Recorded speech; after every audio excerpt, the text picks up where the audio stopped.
Okay, 3, 2, 1.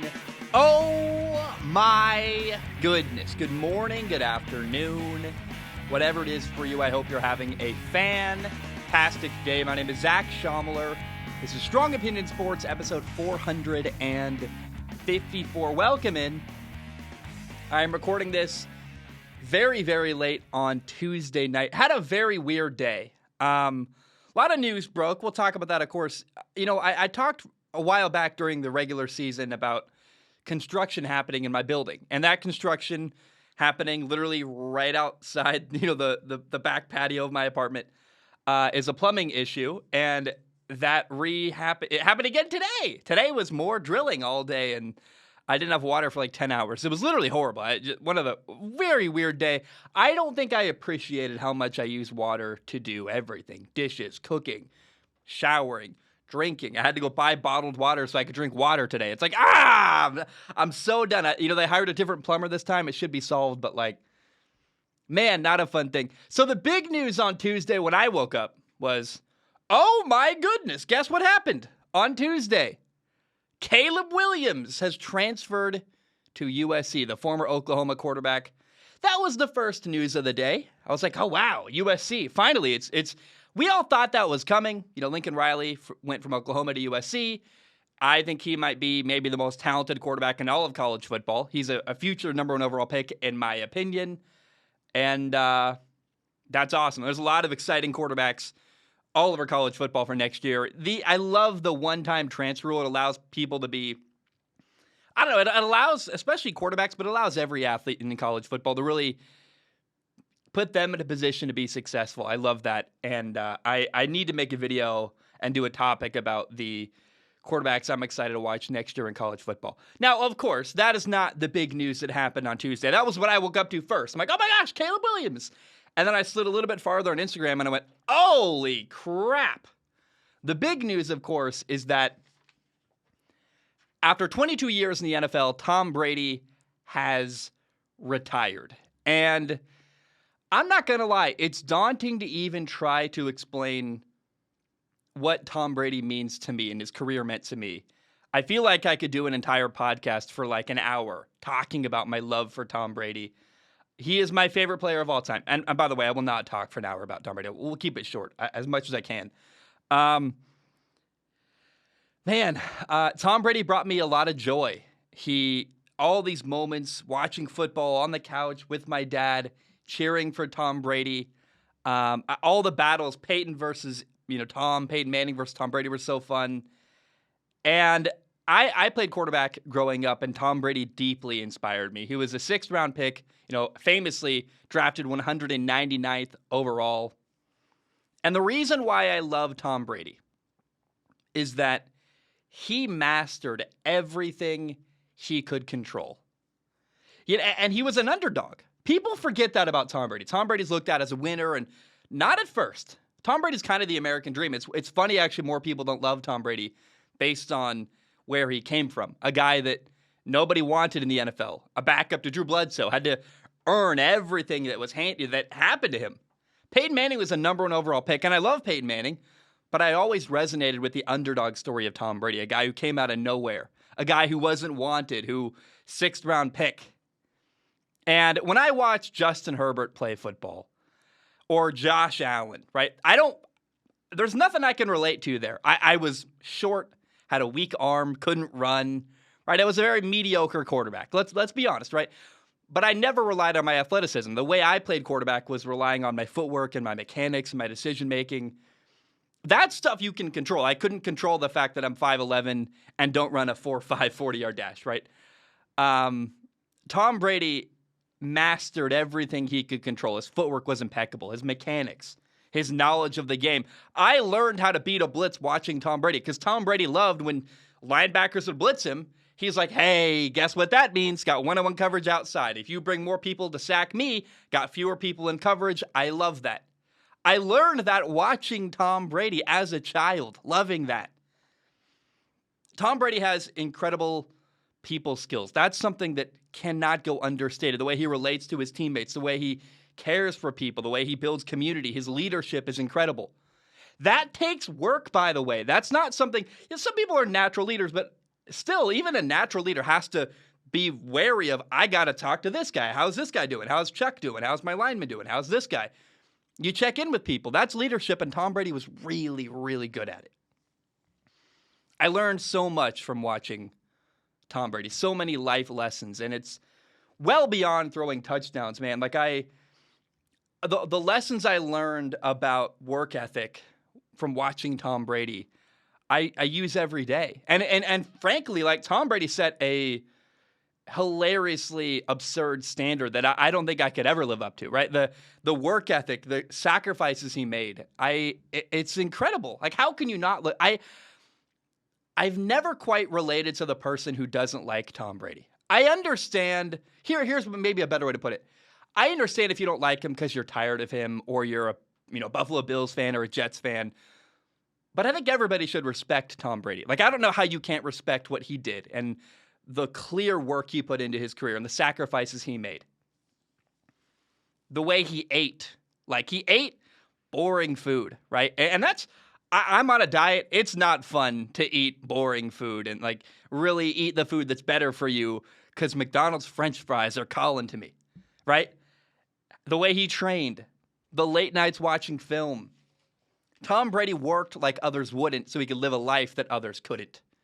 And that always will inspire me about Tom Brady. Obviously, he won 7 Super Bowls, more than anybody else. He retires with a crazy, absurd amount of records, and a lot of them are like most wins ever in the playoffs, most playoff touchdown passes. The ones that matter to me are he's got the most wins ever for a quarterback, most passing yards, and most touchdowns. He is, I mean, statistically, literally, probably not.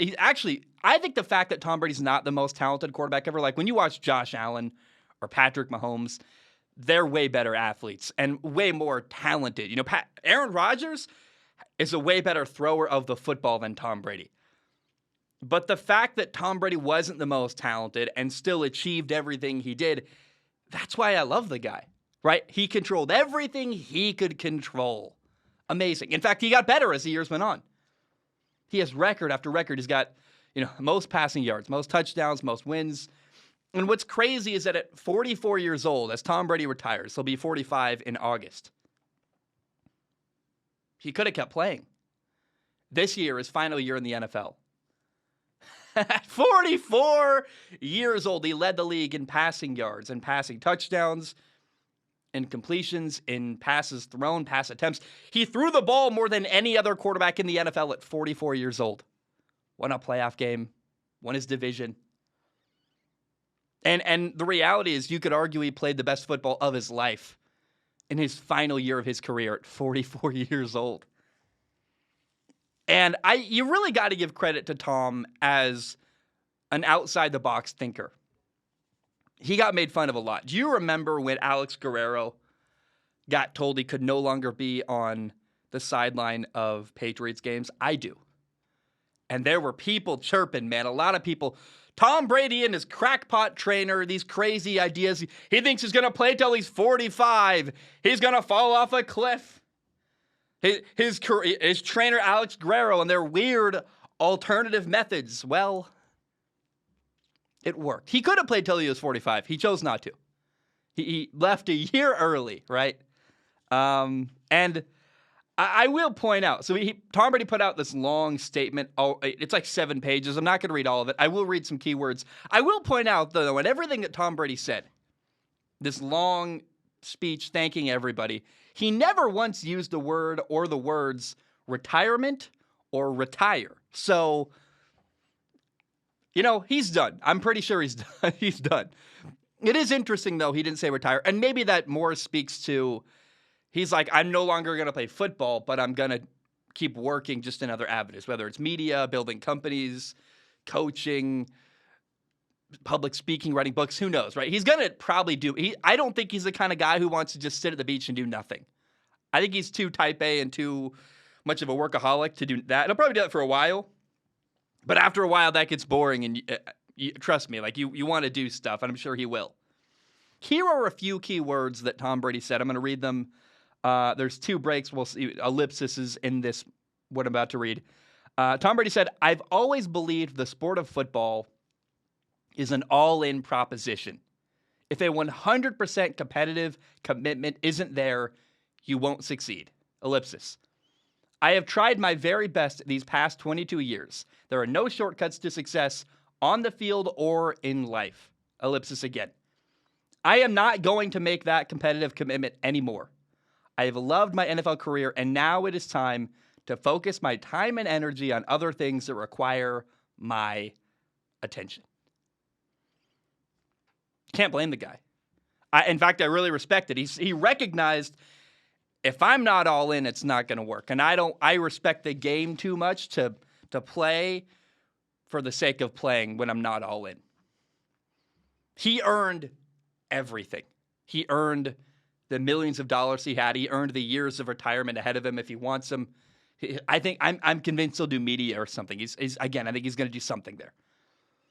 But I really hope he enjoys time with his family. His parents are getting older, and I know that I'm going to miss my dad tremendously whenever he dies someday, and I cherish every moment I get with my dad. And Tom Brady's kids are getting older. They're going to move out of the house soon. You want to be around them. Like, you want to cherish those years you have. And it sounds to me like that, there's that sliding scale, right? Does the benefit outweigh the cost?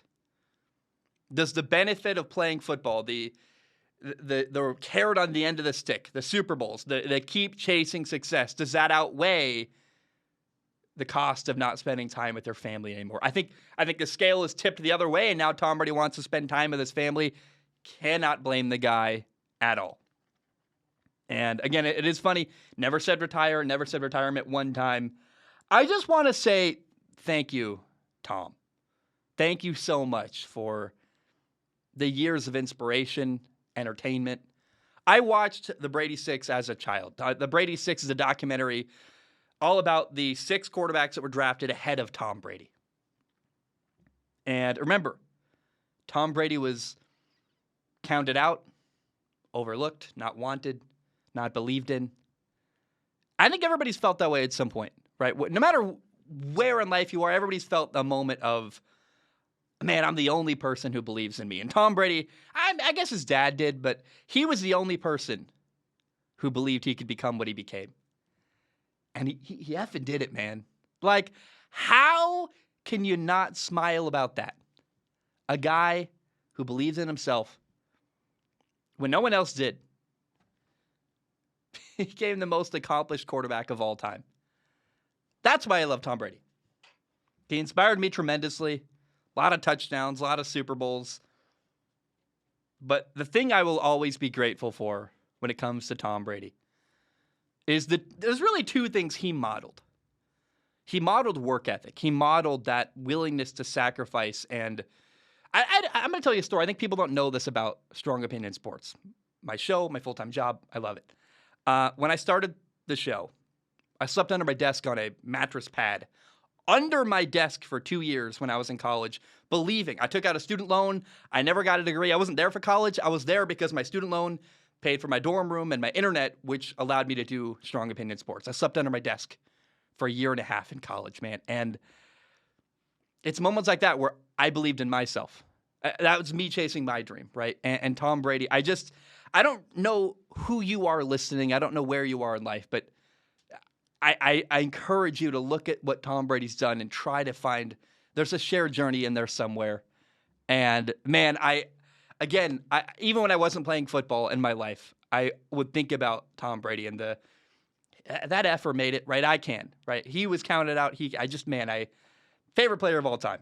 So the way Tom Brady modeled work ethic, sacrificing, when I was pulling all-nighters, working on my show, working full-time, doing school full-time, and trying to build my show on the side and sleeping under my desk, I thought of guys like, what would Tom Brady do? Would he sacrifice? Hell yeah, he would. And then the other thing Tom Brady modeled, work ethic is one, but the way he built a great family is very inspiring. I don't know what my future holds, frankly, with a family. I just called off an engagement. I don't know if I'm ever going to have kids. Everything feels uncertain, frankly, when it comes to my future building a family. But I know that if I ever do have a family, I want something like what Tom Brady has, an amazing partnership, a great relationship with my dad, kids I love that I'm proud of that I spend time with. I mean, I don't know how you can't look at Tom Brady and the way, the model and the way he's lived his life, achieving, working hard, building a family. It's incredibly inspiring to me. Thank you, Tom Brady. It feels like he's dying. He's not. But I didn't expect it come. Honestly, the rumors are out there, and Adam Schefter says that. I don't really believe Adam Schefter when he says anything now. I'm like, we'll see. I was waiting for Tom Brady to announce he retired, and he did. The moment has come. But I'm sad to see him go, and I am always going to be grateful for the role model Tom Brady was in my life. And man, and the years of entertainment. Tom Brady, congratulations. Thank you so much. And I don't know. I'm going to miss the guy. What else do you say? I don't know. I don't know, man. I was not expecting. I thought we'd get a couple more weeks before. I thought the Super Bowl would happen, and then like mid-February, I guess late February, Tom Brady would retire then. I did not expect it coming so quickly. And I want to be clear about something. There's never going to be, for years now, we're going to have to hear about who's the next Tom Brady. Kind of like you hear, who's the next Michael Jordan, the next Kobe Bryant. There is no next Kobe Bryant. There is no next Tom Brady. No one ever is going to be quite what Tom Brady was. Just don't even try. Don't do that. I don't know why. Whoever's next, I think Joe Burrow is going to kind of fill the void for me as my new favorite quarterback. Joe Burrow is another guy who, was overlooked. Nebraska didn't want him twice. Couldn't start at Ohio State, had to transfer in college. Joe Burrow is not the tallest or the fastest or the strongest, but Joe Burrow controls everything he can control, the same way Tom Brady does. And he's got this swagger and this mythical status about him, where I really believe Joe Burrow can do anything he wants to. So, is Joe Burrow the next Tom Brady? No, that's disrespectful to Tom and to Joe. But can he, as a guy, I love quarterbacks. I love having a favorite quarterback that is fun for me. Joe Burrow's the next Tom Brady for me, the next guy who I am excited to watch and, just enjoy. I mean, he's a new favorite for me, the guy I'm going to really root for in the NFL. And I probably shouldn't have even said that Tom Brady's, Joe Burrow's the next Tom Brady. It's just not going to happen. But I will say, and I don't think he'll win 7 Super Bowls, but he may win 1. I'm nervous about that one. But the parallel between Joe Burrow and Tom Brady, let's be clear here. It's a guy who was overlooked, who isn't fastest, isn't strongest, isn't the biggest. But every little aspect of his game that he can master, he has. Decision-making, understanding pre-snap where to go with the football, mechanics, footwork, leadership. That's why Joe Burrow reminds me of Tom Brady. And it really does feel like a moment where the torch is being passed from Tom Brady to Joe Burrow. And how fitting would it be for Joe Burrow to now win a Super Bowl right as Tom Brady does retire? Was anybody else emotional, man? Did anybody else I didn't excuse my language. I try not to cuss on this one. On the other show, it all goes. But I didn't cry or anything, but I was like, man, I'm going to miss the guy. I really, really, really loved watching Tom Brady, and he certainly could have kept playing. I don't know. Let's talk about Las Vegas. Let me drink some water real quick. The Raiders have hired Josh McDaniels to be their new head coach. And let me remind you of some history when it comes to Josh Daniels. He was once the Denver Broncos head coach in 2009 and 2010. And 12 games into his second year, he got fired by the Broncos. And he's been pretty open recently saying that he wasn't ready for that moment in 2009 and 2010. And, I mean, you could also argue that Josh McDaniels never had a quarterback. But, that's part of Josh McDaniels' history is that he failed once as a head coach. Here's the other part of his history that I think people forget. For 13 total years, Josh McDaniels has been the offensive coordinator with the New England Patriots. For 3 years, then he got hired by Denver, got fired by Denver, went somewhere else. Then the last 10 years, the last 10 seasons in the NFL, Josh McDaniels has been the Patriots offensive coordinator, a massive collaborator with Bill Belichick. He's been, Bill Belichick's been there the longest, obviously, in New England.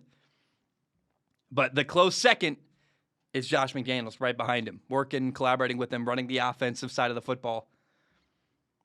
And, from 2012 until now, Josh McDaniels has been the Patriots offensive coordinator.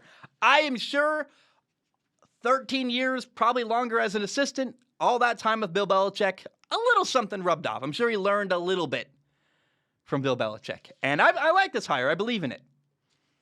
This guy worked with Tom Brady for years. This guy helped develop Mac Jones this year in the NFL. The Raiders are in a weird spot. They made the playoffs, and there's some talent there, less than it would have been because of the season they had and the people that left. It does feel a little bit like they're rebuilding, but there's something there in Vegas with the Raiders. And I'm just really, really excited for the Raiders quarterback, Derek Carr. He's a guy who, man, a lot of people don't believe in Derek Carr. I do. I love Derek Carr. He's a great leader, first of all. He's the guy you want in your building running things as a quarterback. And I really think the best is yet to come in his career. He got along with John Gruden very well. Remember, I think Derek Carr would get along with anybody. Derek Carr is very affable, meaning like he gets along, man. He's very agreeable as a human being. I do believe that Josh McDaniels is actually a better fit for Derek Carr than John Gruden was. John Gruden was old school, and not just in his approach to the game and as a way he talks to people, but and he was tough and kind of hard to play for. There were a lot of moments where does John Gruden even want Derek Carr? It's very weird. But here's the real thing. I feel like John Gruden could have done a lot more to fit the offense to Derek Carr. John Gruden came back to the NFL and he had his system. And he's like, Derek Carr is going to run my system, which is fine. A lot of heavy play action, a lot of stuff under center. I want to see Derek Carr in shotgun constantly. And I want to see him do a lot of what Tom Brady did for years in New England. And I think they can. I think you got, a guy like Julian Edelman, a guy like Wes Welker, and Hunter Renfrow. You got a really good tight end, Darren Waller. There's just a lot of pieces that are interesting there. You got a really good running back. And I'm telling you, I really love the hire. And I think the guy who benefits the very most from this hire is Derek Carr, the quarterback in Vegas. And man, I'm so excited to see them build their offense around what Derek Carr does well. And hey, look, a lot of people are skeptical. And look, we'll see how it goes. You never know until the games are played. Maybe Josh McDaniels is horrible. I'm hopeful, though. I'm incredibly excited. They also hired Dave Ziegler from New England to be the general manager. He was the Patriots' director of player personnel. And so I'm very hopeful when it comes to Josh McDaniels and the Raiders. But the key beneficiary here, Derek Carr gets an offensive-minded head coach who hopefully can build an offense around what he does well. And I really believe that when that happens for Derek Carr, we're going to see some really good stuff. And I don't know, man. I don't know. We'll see how it goes, but I'm very hopeful for the Raiders, for Derek Carr, and for Josh McDaniels there in Vegas. All right, it's time to answer some questions from the audience. It is time for Ask Zach. Hey, let me tell you about something, by the way. If you go to Patreon now, there is no longer, there's a lot of stuff now you get for your $1 a month. You get to write into Ask Zach for Strong Opinion Sports. You also get a new show called Zach Schaumler Talking. There are 2 episodes out. It comes out a week early on Patreon. So for your $1 a month, that's $12 a year, you get to write into Strong Opinion Sports. You get to write into Zach Schaumler Talking, a podcast where it's very self-explanatory. It's me talking about life, not about sports. You also get to write into and write in questions for Zach Schaumler Talking. So I'm trying to make that $1 go even farther for you, give you as much value as I possibly can. It's a very small ask, $12 a year, $1 a month. Hopefully we're adding even more content in the future. We, meaning me. It's me by myself doing all this. But I'm trying to give you as much bang for your buck as I possibly can and do you guys right. Because I know I really appreciate you guys on Patreon, and I want to give you as much as I possibly can for your $1. So this is my favorite part of the show. In case you do not know how it works, you go to Zach Schaumler, patreon.com/Zach Schaumler. You give $1 a month. You can give more if you want to. Please do. It literally helps pay my rent. But $1 a month gives you access to submit questions on Patreon. If you submit a question, I do not guarantee to read it on the show. My only guarantee is to look at it every single question with my eyeballs. I pick the top couple to read here on the show. Question number 1 comes from Nathan. I need some water real quick before we read Nathan's question. I went all day without water. My water got turned off today, and it was not fun. And that's the first of the new. I ran the tap a bunch because it was like the water came out like yellow. It was sitting in the pipes. I don't want to know. I put it through a Brita, and I hope it's fine. Nathan writes in. He says, "Hey Zach, do you remember when people put Kyle Shanahan on the hot seat and wanted him gone mid-season? I will admit I was part of it, but now I know my wrongdoings. He didn't get his team to the Super Bowl though, but I admire his efforts and abilities to get to the conference championship with a very limited quarterback." Yeah, I've never understood the people who were wanting Kyle Shanahan fired or were critical of Kyle Shanahan. I think what Kyle Shanahan has done to the 49ers is incredible. And he's creative. He does a good job coaching. Like, DeMeco Ryans is coming back to be their defensive coordinator again. He turned down a second interview with the Vikings because, like, look, I like what's going on. I want to keep building my career. I'm learning a lot. I'm developing as a coach. Run it back, man. I don't know. I am so hopeful that Trey Lance comes out next year and just balls out. Like, blows people away. People are like, oh my gosh. People don't realize how physically gifted Trey Lance is. Now he has an offseason to keep building his mechanics and working on throwing the football a little better, and he can run like a linebacker, man. I don't know. I see a lot of Josh Allen when I watch Trey Lance, and another year in the system. He had a year to learn this year. He's going to be their guy next year, and oh, man.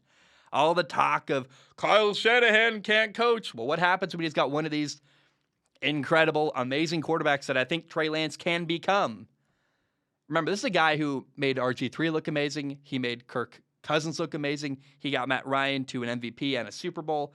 He made Matt Schaub look really good, right? I can't understate how good Kyle Shanahan is, not only as a coach, but as a quarterback coach. Jimmy Garoppolo's limited. A lot of that's just, physical. Jimmy Garoppolo's not a very physically gifted human being. He's a very fine quarterback. We'll talk more about him in a minute, but I love Kyle Shanahan. I respect him a lot, and I think the possibilities of Trey Lance next year, oh boy, it's going to be real fun. When you look back at the 2018 draft class, who's the best quarterback from that draft class? Oh, it's either Lamar Jackson or Josh Allen. The guys who are the two most physically gifted quarterbacks. Sam Darnold, not really a starter. Baker Mayfield might lose his job. Josh Rosen's out of the league, basically.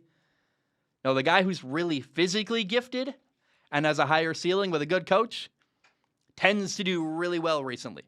Justin Herbert, Lamar Jackson, Josh Allen. And I think Trey Lance is the next guy like that. Adam writes him a very good, interesting question. Says, I'm a Rams fan, and I'm very excited to see my team in the Super Bowl. There are also a lot of great players that have a chance to get their first ring in veterans like Matthew Stafford, Aaron Donald, and Jalen Ramsey, as well as developing superstars like Joe Burrow and Jamar Chase. Looking at the matchup, I don't see what chance the Bengals offensive line has against the Rams defensive line. That being said, I'm sure that will be one of the main focuses for the Bengals. If you are the Bengals coach, how are you preparing for the Rams defensive line? So, oh man, if I'm the Bengals offensive line coach, and I'm working with my guys this week, and you got next week is a lot more media, harder to prepare for stuff. I am working all week on communication. The Bengals offensive line, they don't really lose when teams blitz them. When teams blitz Joe Burrow, he actually finds better matchups and kills it. I've said many times, when you blitz a quarterback, if you bring 7 people after the quarterback, then he leaves only 5 people in coverage. What's 11 minus 7? That's 4. Oh my gosh. You got 4 people in coverage if you bring 7 guys after the quarterback. If you bring 6, that's 5 people in coverage. The more people you blitz, the better it is for a quarterback because they get the ball out of their hands quickly. They got to find their best matchup, get it out immediately. The Bengals have been struggling with a 4-man rush, meaning that teams are dropping 7 into coverage, bringing 4 people after the quarterback. And, they're just really bad at communication. When teams stunt, which means like the D tackle goes outside, the D end goes inside, they cross and stunt. The communication is horrible for the Bengals offensive line. And Joe Burrow's even making the right protection calls. It's just that the right guard and the left guard and the left guard and left tackle are passing off people that are stunting in the center. It's a mess. And I see all the time the Bengals offensive linemen are turned around or not touching anyone because they didn't communicate or didn't pass off very well against a stunt. So I'd be working very hard on handling a 4-man rush and dealing with stunts because if they blitz you, Joey B is going to do the right thing anyway. Here's the problem with everything I just said. All that's great. Your communication's good, and maybe you do pass off, responsibilities well with a stunt. The problem is, how do you prepare for Aaron Donald? There is no one-on-one matchup with Aaron Donald where you are in a good spot. You can even double or triple team him, and you're still in a bad spot. And I'm terrified for the right tackle, the Bengals, man. He's going to get obliterated by Von Miller. You're going to eat him alive. They're going to have to give 2-3 bodies. They might literally have to commit the left guard, the center, and the right guard all to Aaron Donald. And then it's just like, that can't even work. That don't have the numbers. And then you're one-on-one with Von Miller and the terrible right tackle in Cincinnati. He's going to eat Joe Burrow for lunch. So I don't know. You can do all the right stuff, but you got to actually win one-on-one, and I don't think the Bengals can. So I am petrified for the Bengals offensive line 2 weeks from now on Sunday. Hunter writes in with a very long question, but it's not just a question. It's informative. We're going to learn a lot. It's very good. Hunter says, hey, Zach, what are your thoughts on the Jacksonville Jaguars and their head coaching search situation? Mind you, I'm a Cardinals fan, but anyway, I've never seen anything like the Jaguars coaching search before, and it's a new low for the team. I saw that there were multiple reports on Twitter that Buccaneers offensive coordinator Byron Leftwich was going to become the head coach of the Jacksonville Jaguars. Even local reporters and beat writers with credibility were confirming that their sources were telling them that it was a done deal. But then NFL reporters Ian Rappaport and Adam Schefter denied that there was a hiring and the Jaguars head coaching search was still ongoing. One of the Jaguars finalists, Matt Eberflus, was hired by the Bears on Thursday, and Nathaniel Hackett, whom the Jaguars put in a request to interview on Wednesday, accepted the Broncos job on Tuesday as well. So, Byron Leftwich, being the last man standing, was expected to be hired. Even a senior Cardinals reporter tweeted that he's hearing the Cardinals VP of Pro Scouting, Adrian Wilson, is going to be hired as the GM of the Jaguars alongside head coach Byron Leftwich. Obviously, that is not happening so far. As of yet, for the past few days, there's been nothing but silence from the Jaguars. Then just today, January 30th, the Jaguars scheduled a hastily last-minute interview request for Rams offensive coordinator Kevin O'Connell. From what I'm hearing, Leftwich and most head coaching candidates do not want to work with current Jaguars general manager Trent Baalke, and Leftwich wants to be Leftwich wants to bring in his own guy as a Jaguars general manager and Adrian Wilson. For some reason, though, the owner is not keen on moving on from Baalke, even though his presence is detrimental to the head coaching search. Sorry for the long post and question, Zach, but there's a lot to unpack in this topic. Yes. Thank you. You actually, Hunter, saved me from explaining a lot because you've told a very good story. You basically wrote a whole article there, which I don't mind that. I love that. That's great. If the Jaguars side with, I think it's Trent Baalke. I said Baalke for a long time. I think it's actually wrong. I think it's Baalke. If the Jaguars side with Trent Baalke, the general manager, it's a big mistake. You're missing out on a lot of potential head coaches because what you want with a coach and a GM is a partnership. Nobody wants to be a head coach reporting to a GM than an owner. It's a dictatorship. We don't like that. What you want is a coach and a GM that are on the same page, working together in unison. A great example of that is Kyle Shanahan with the 49ers and John Lynch, their general manager. Those guys are partners. They work well together. They collaborate. Byron Leftwich doesn't want to collaborate with Trent Baalke. He said, I want Adrian Wilson. I like that guy. I worked with him in Arizona. That's a guy I want to collaborate with. You're missing out on good head coaches because you don't want a head coach that's able to collaborate with a GM. You're sticking with this guy who I don't know. It makes no sense to me. Shad Khan is got a crazy story, the owner of the Jaguars. A guy I would kill to interview. He appears like he's making an idiotic mistake here by supporting Trent Baalke rather than, getting a new coach and the GM that coach wants to collaborate with. And you're not only going to miss out on Byron Leftwich. Again, you missed out on Nathaniel Hackett, Matt Eberflus. You're going to miss out on a lot of guys that are going to come and go because people don't want to work with Trent Baalke. And really, the inner workings of that is not just because people hate Trent Baalke. It's because Trent Baalke has got this dictatorship hold on how things run, and the coach has to answer to him rather than collaborating with the coach. And that's turned a lot of people off, and it's a big problem for the Jaguars. And I can't believe, of course, they're screwing it up. You got a lot of good young talent there. You got an awesome quarterback, Trevor Lawrence, who looked really good at the end of the year. But you got to get the right coach, and you're turning away good coaches with bad decision-making. Raphael writes in, says, I love this question. Raphael says, hey, Zach, let's say you are the GM of a quarterback-needy team. How much are you willing to give away in terms of draft capital to trade for Jimmy Garoppolo? While we are at it, how much do you think the 49ers expect to receive from a Jimmy G trade? P.S. I believe this is the best NFL season of all time. No contest. So many great games and amazing storylines. I wish it would never end. I'm with you, man. And it's not going to end. The NFL offseason this year is going to be unbelievable. Can't wait. Sorry, I'm not show tunes. I don't know what I'm doing. I would trade a second-round pick for Jimmy Garoppolo. It's a little high, I think, for a lot of people's standards, but if you're a team that doesn't have a quarterback, Jimmy G is going to win you some games, man.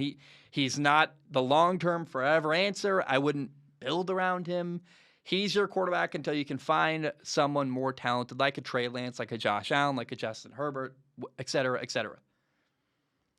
But if you don't have anybody for next year, Jimmy Garoppolo is a great answer. Better than most. Better than like a Teddy Bridgewater. Better than a Nick Foles. I mean, Jimmy G is like he may be the 20th best quarterback in the league, but there's only like 19 humans in the world better than him at what he does. And he's a really good duct tape quarterback. If you are, I'm trying to think, one possibility, the New York Giants, and this is just a hypothetical. I haven't thought deeply about this at all, right? So bear with me. But one hypothetical is, let's say the New York Giants go, we love Malik Willis, the quarterback out of Liberty. He's incredibly talented. He's physically gifted. Here's the problem. He's not going to be ready to start week 1 next year. We need somebody to be our starting quarterback next year and allow time for Malik Willis to develop. Hey, trade for Jimmy Garoppolo. Perfect. Get Jimmy G as your quarterback next year. He'll be competitive. He can run the ship for a while. It's going to be really good. Ship, not the S word.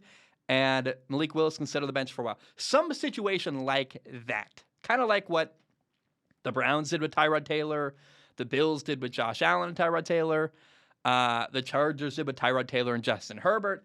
He's Tyrod Taylor. He's a duct tape quarterback who's good enough for a while till you get the right guy to replace him. But the value Jimmy G can bring to your team, the wins, the experience, the leadership, the knowledge. Jimmy Garoppolo, to me, it's a bit high, but I would trade a second-round pick for the stability he will bring your organization. And I'd rather trade a third-round pick.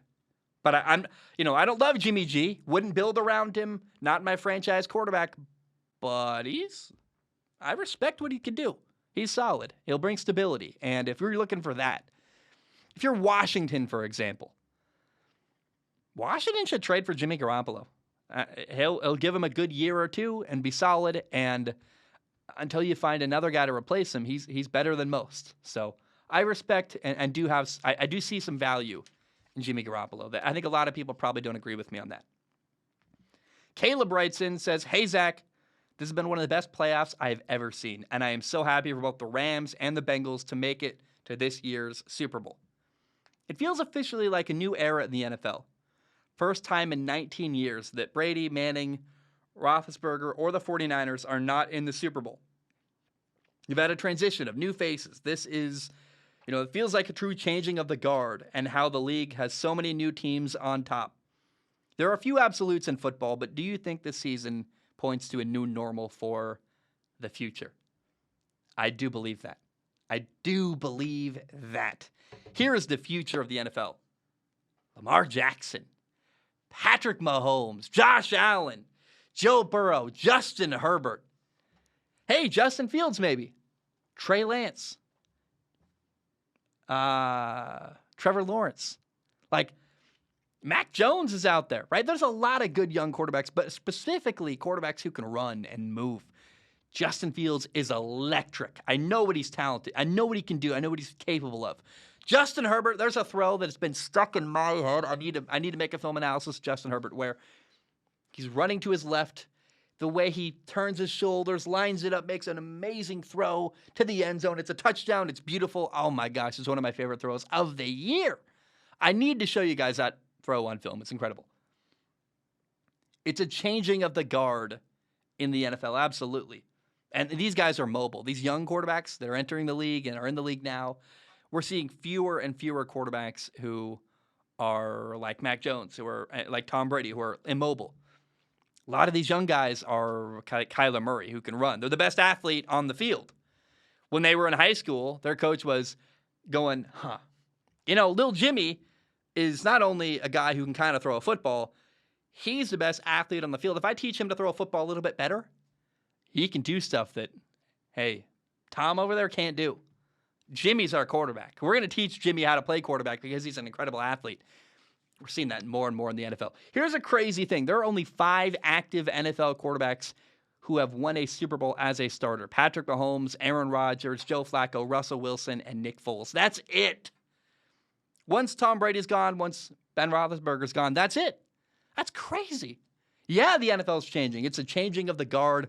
A lot of new faces, and I'm here for it. I think it's going to be really fun. And if we're going to get more games like we got in the divisional round between Patrick Mahomes and Josh Allen, I am here for that. Let me tell you, it's awesome.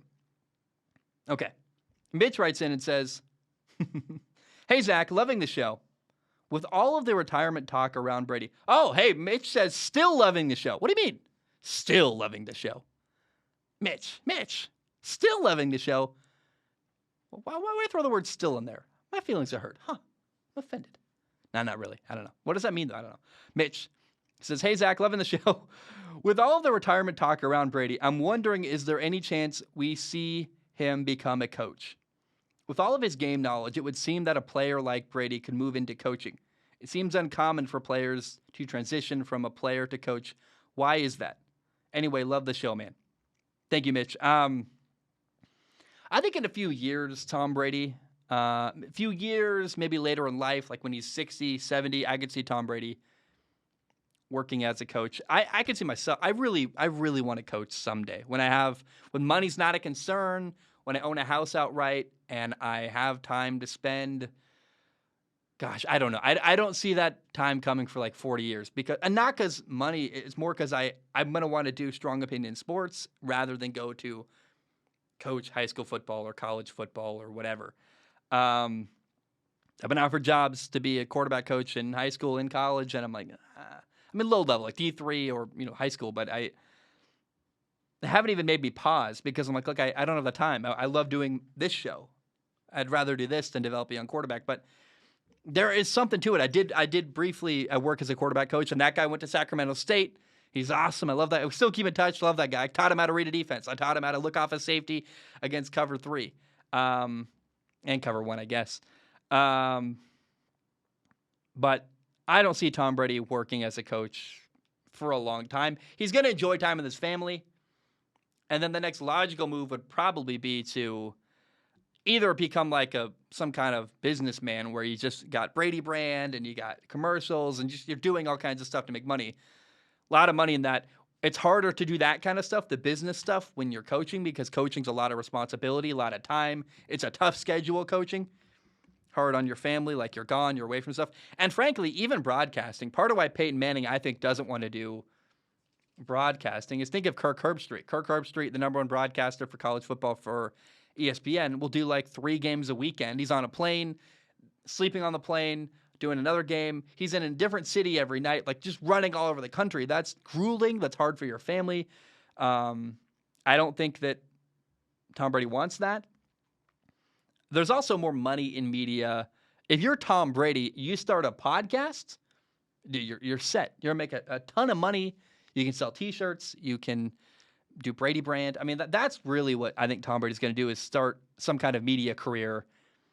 Probably a non-traditional media where he is the boss and controls it all, which is better for your schedule. And I think really, like, who's the mainstream media anymore? I think Pat McAfee is more the mainstream media than, a lot of people on CBS or NBC or whatever. So I see Tom Brady doing something on YouTube or in the podcast world, something like that. And that's what I think his next move is going to be. After, of course, hanging out with his family for a while and just having some downtime with his wife and with his dad and with his mom and his kids. Hamman writes in, it's a long one. I don't have a lot to say to it, but it is interesting. Hamman says, I've been thinking a lot about Jaquiski Tartt's response to the easy interception that he dropped.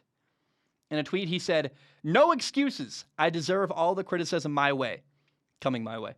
Opportunity I dream of, I came up short. Let my brothers down. It still won't define me as a person/player. Only will get stronger and better, believe that. I think it's admirable that he was able to own his mistake and not make an excuse or just not say anything. I feel that everybody thinks they are able to own their mistakes or admit when they are wrong, but when they actually do make a mistake, they will, like I said above, make an excuse or just not say anything. I thought this was something you'd appreciate. Love the show. Hey, man, yeah, I do love that. I respect the accountability. Remember, 10 minutes left in the NFC Championship game, Matthew Stafford underthrows a deep ball right at Jaquiski Tartt. He has it in his hands. He drops it. That would have been a massive turning point in the game for the 49ers. Again, they lost by only 3 points. I'm all about accountability, man. I work really hard. I got a new topic coming up called What I Said When Joe Burrow Got Drafted, right? Making fun of myself. I love revisiting my old takes where I'm dead wrong. I think I actually revisit my old takes more than my wrong takes more than my good takes. I rarely brag about, hey, remember when I got this right and this right and this right? What's up, mother? Like, the only time I've really ever done that was with the Seattle Seahawks going 7-10, and I dunked on people. I'm like, yeah, I'm so tired of the mean comments. Other than that, I really try not to brag. And I love revisiting when I'm wrong. I think nobody else really does that. And I get people are like, oh, all you do is wrong. No, all you see is the stuff I'm wrong about because that's what I try to talk about. I try to highlight when I'm wrong and own that stuff. So yeah, hey man, I love that Jaquiski Tartt came out and had extreme accountability. That's the way to go, in my opinion. Devin says, according to Ian Rappaport, the Dolphins offered the Bengals 3 first-round picks in order to move up in the 2020 draft to take Joe Burrow at number 1. That report in a vacuum doesn't interest me. What does interest me is why this report is coming out now. Is it a PR thing to show that they wanted Joe Burrow? Is it coming out now because they no longer care about hurting Tua's confidence? I'd love to hear your thoughts, or if I'm reading too much into this. As always, I look forward to the next episode of SOS and Zach Schaumler talking. A lot of stuff here. Are they saving face, showing that they would have drafted Joe Burrow if they could? Are they trying to, remember they're getting sued by their former head coach, Brian Flores. Maybe they're trying to cover that up and it's a deflection. I don't know. Who did it come from? Did it come from the Dolphins or did it come from Brian Flores saying, I wanted Joe Burrow and we couldn't make it work? Did it come from the Bengals going, yeah, we got the right guy, flexing? I don't think that's true, but maybe, I don't know. Is it made up? I don't know. I don't spend too much time thinking about this kind of stuff because it's too many unknowns, but it is an interest. I hear your interest, and I'm trying to comment on it as best I can, but if you hadn't written in about it, it's really something I would have never even given time on the show because I don't care. I'm like, They didn't trade for Joe Burrow. They couldn't make it happen. That wasn't going to happen. It's like saying, I wanted to win $1 million. Well, you didn't, Jonathan writes in, no, Zachary first. Zachary says, hey, Zach, first off, congrats to the Bengals and their fans. Hope you win the Super Bowl. Secondly, as a Chiefs fan, this one hurts. But I'm not in the reason most expect. Of course, a loss hurts, but this one hurts mostly because something happened to Patrick Mahomes at halftime, and we lost a game that looked like a surefire win. What do you think got Mahomes off his game? Here's how I'm going to answer this question. Confidence and the mental side, and I don't mean like, oh, the safety's dropping down, that looks like cover 3. I mean, no, your confidence, your level of how you feel about yourself, that greatly informs every decision you make. Patrick Mahomes had a moment, end of the first half, where he blew it badly. He didn't know the situation. He thought he had a timeout, threw the ball short of the end zone. It's embarrassing. It's a big, just a huge mistake. And that shook him a little bit, it felt like. And some of that swagger, some of that unshakable confidence that we know Joe Burrow has, felt like it was shaken a little bit, right? It's crazy, like the little things in life that can throw you off. That song, what's Industry, Baby? When I'm like walking down the street and there's a palm tree next to me and I see the mountains and that song is playing, I am at an all-time high. I told you long ago, like that I feel like Matthew McConaughey with sunglasses. I'm like, hell yeah! Confidence is like spiking. But I don't always feel that way, right? And Mahomes had one of those moments where it just felt like his confidence was shaken a little bit. He was second-guessing himself, holding onto the ball too long, trying to be Superman. Something was rattled, and it was the mental side of the game. It's like the kind of thing you need to talk to a sports psychologist about. His confidence was shaken in the second half, and decisions that he's made all year, finding his check down. Early in that game, huge play where nothing open, swings it out wide to his check down. For some reason in the second half, he stopped throwing the ball to his checkdowns. He was holding onto the ball way too long, forcing throws into coverage, and that was something he didn't do all year. What happened there? Is Mahomes suddenly bad? Did he choke? No, his confidence got shaken. The mental state that informs his decision making, the swagger, whatever that is, it got rocked a little bit, and that's how you lose a game. It's crazy how a little thing like that at the quarterback position, the way you view yourself, gets shaken, you lose, and you don't go to the Super Bowl in a game you probably should have won. That's a side of the quarterback position I think people don't talk about. I think people don't realize, but you have to almost be, I've been critical of Aaron Rodgers for being arrogant, but you almost have to be. You got to find that line between cocky and confident and get right on that line, but then not past it. Arrogance leads to bad interceptions, holding on the ball too long, or blaming your teammates. Confidence it exudes out, and your teammates believe in you, you believe in yourself, and you're like, yeah, I see one-on-one coverage. I'm taking a shot vertically because I know I got this, and you throw a dime to Jamar Chase for a touchdown, right? There's that fine line, and Mahomes was on the wrong side of that fine line, and I think was shaken a little bit in the second half, clearly, of the AFC Championship game against Cincinnati. Jonathan writes in, he says, hey, Zach, I'm a Giants fan, but I've been a fan of Matt Stafford for a long time. I think he was criminally underrated on the Lions, and now the Rams were my Super Bowl pick from the preseason because of the difference I thought he would make. With that said, I don't believe he's a Hall of Famer yet. My roommates and I have argued about this topic all season, and now it has ramped up even more. What are your thoughts on Matt Stafford and the Hall of Fame? Do you think he needs to win next Sunday? Does he need to do it for multiple years like the greats always did? Interested in your perspective on this topic. Cheers. Currently, Matthew Stafford is, I think, in the same tier as Carson Palmer and Phillip Rivers and like Donovan McNabb. He's good, talented. I think of those guys I listed, Phillip Rivers is probably the highest regarded, actually. Carson Palmer's a great example. Carson Palmer for years was on a bad Bengals team that he couldn't elevate them. Goes to Arizona, goes to a Super Bowl, loses the Super Bowl, but higher regarded, right? Donovan McNabb lost the Super Bowl. Phillip Rivers never made it to one, but he went I think he went 15-1 at one point. They were amazing. He's a guy who's never got it done, never played in big games like this. He needs to he's got a huge opportunity 2 weeks from now on Sunday. Matthew Stafford wins the Super Bowl. He does stuff that Carson Palmer couldn't do, that Donovan McNabb never did, that Phillip Rivers never did. Then you're into a higher talent. And you're not Nick Foles or Trent Dilfer, who won a Super Bowl one time on a whim. No, you're like a really good quarterback now who finally made it, finally put themselves in a good opportunity. And the NFC is wide open for a couple of years now. Like, all the good quarterbacks are in the AFC. Yeah. Mahomes, Allen, Lamar, Trevor Lawrence, Joe Burrow, Justin Herbert, Derek Carr. Like, they're all over there. NFC, who's the top dog now? Aaron Rodgers looks like he's going to go to Denver. That's an AFC team.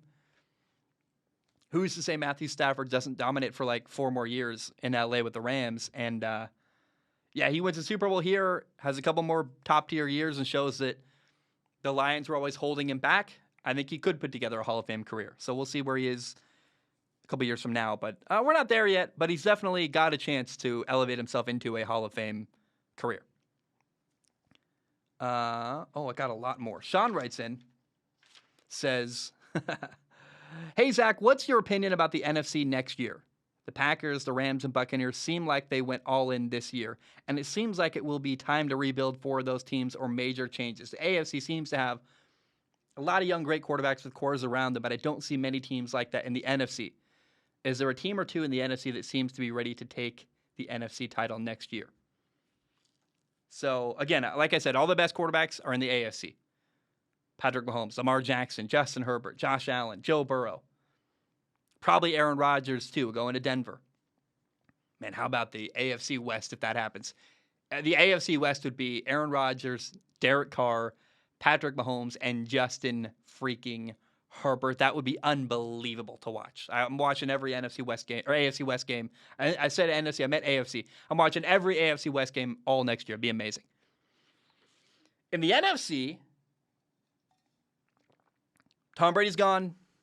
Aaron's probably gone. The 49ers are figuring out how good Trey Lance is.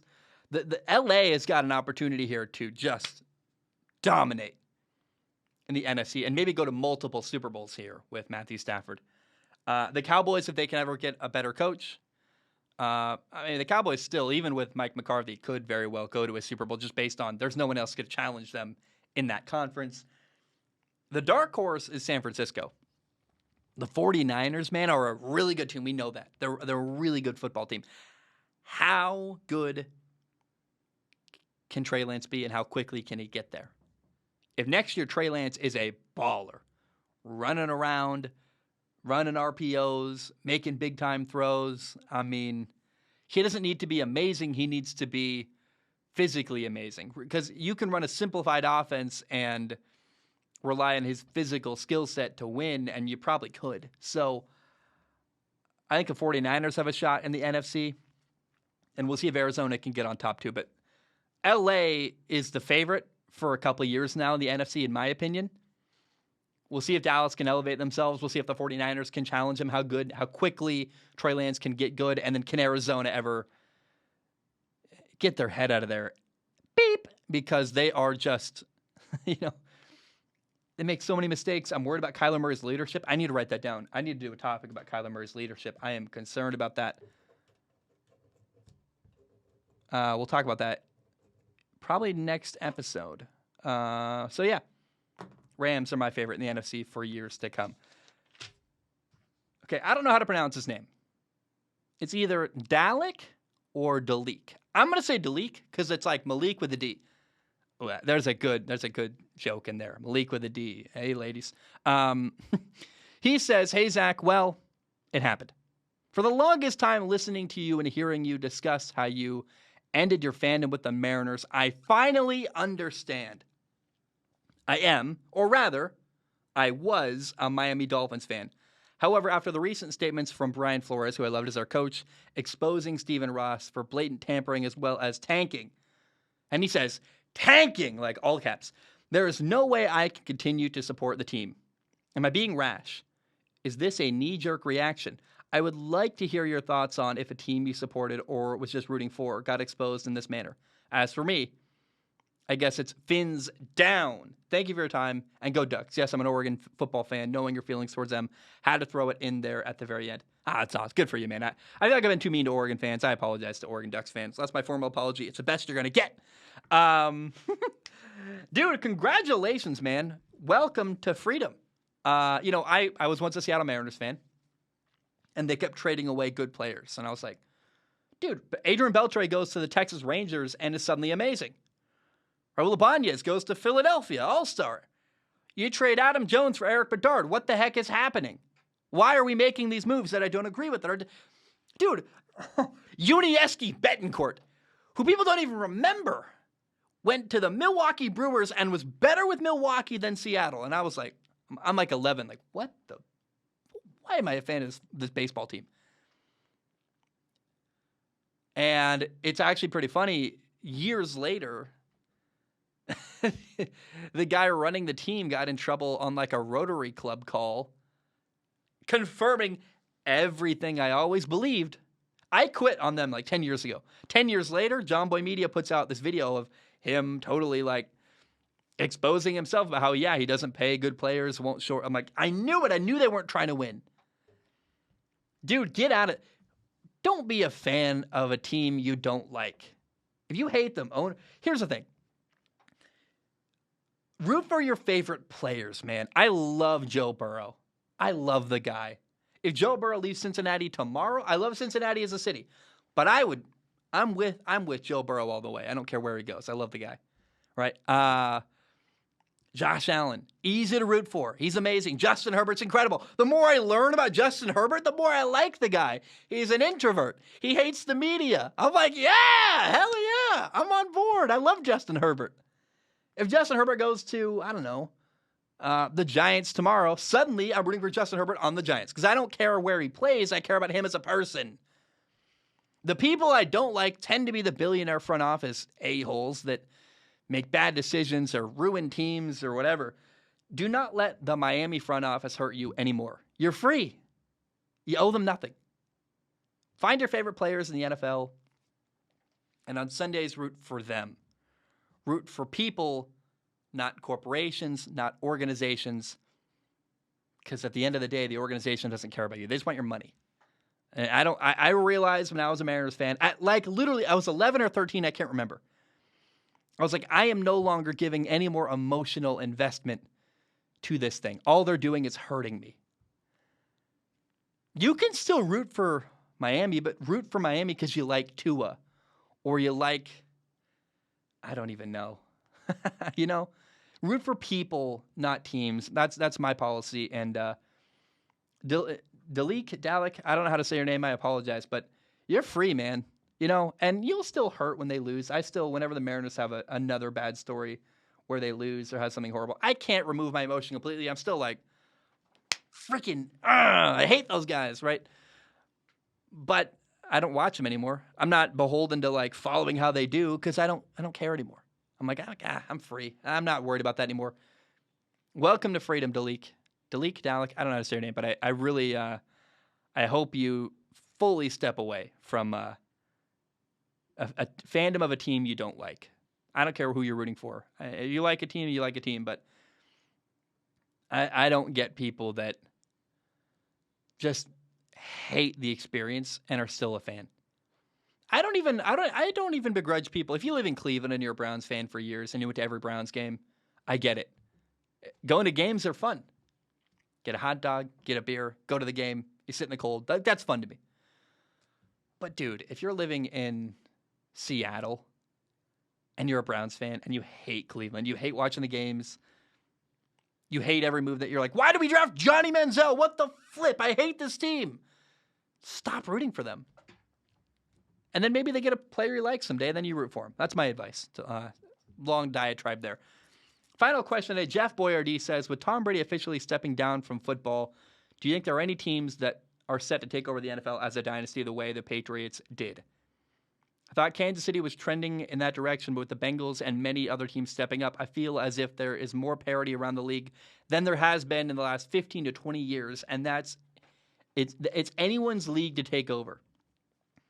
Is there a team currently that you feel either now or in the short future could be the next NFL dynasty? And if so, which teams? Is it really a toss-up at this point in time? Keep up the great work and enjoy Super Bowl Sunday.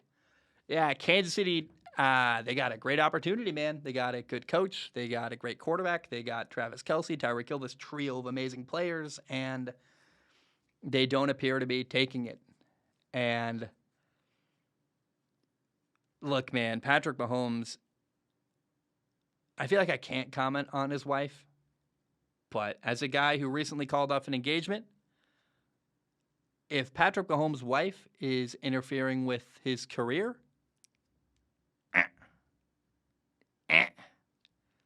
that's a tough one.